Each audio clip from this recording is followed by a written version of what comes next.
Jadi, coba kita pikirin bareng.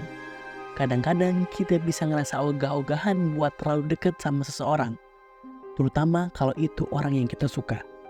Meskipun kita bilang enggak takut, tapi siapa tahu ada luka-luka masa lalu yang belum sembuh. Dan itu tanpa kita sadari bikin kita jadi takut buat buka diri ke yang namanya keintiman.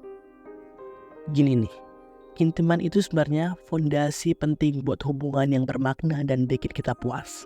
Lewat keintiman, kita bisa terhubung lebih dalam, berbagi kerentanan, dan tumbuhin rasa percaya sama kedekatan.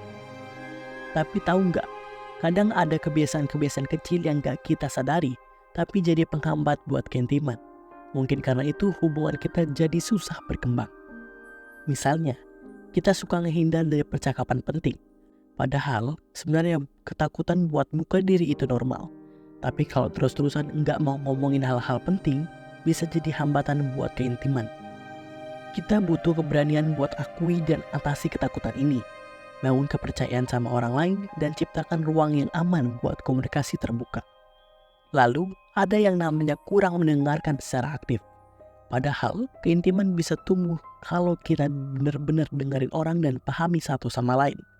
Kalau kita sibuk sendiri dan nggak ikut terlibat dalam percakapan, bisa-bisa kita salah paham dan kehilangan koneksi. Jadi, penting buat berlatih hadir sepenuhnya dalam percakapan dan fokus pada kata-kata orang lain dan tunjukin empati serta pengertian.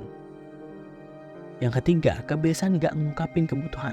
Kadang kita berharap orang lain bisa baca pikiran kita, padahal ngungkapin kebutuhan kita dengan jelas itu penting.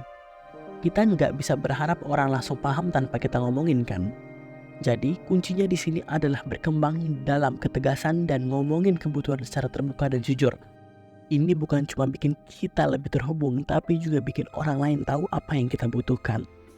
Lanjut keempat, kita sering banget ngeritik dan menilai. Pasti kamu tahu kan, diomelin itu nggak enak.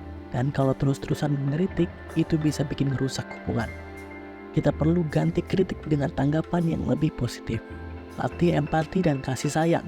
Dan ingatin diri sendiri kalau setiap orang punya kekurangan.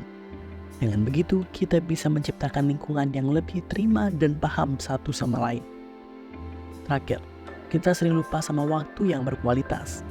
Keintiman butuh investasi waktu dan perhatian khusus. Kalau kita sibuk dengan kerjaan, media sosial, atau kegiatan pribadi daripada menghabiskan waktu dengan orang tersayang, bisa-bisa keintiman jadi terganggu. Coba deh, kita rutin atur waktu tanpa gangguan buat aktivitas dan percakapan bersama mereka yang kita sayangi.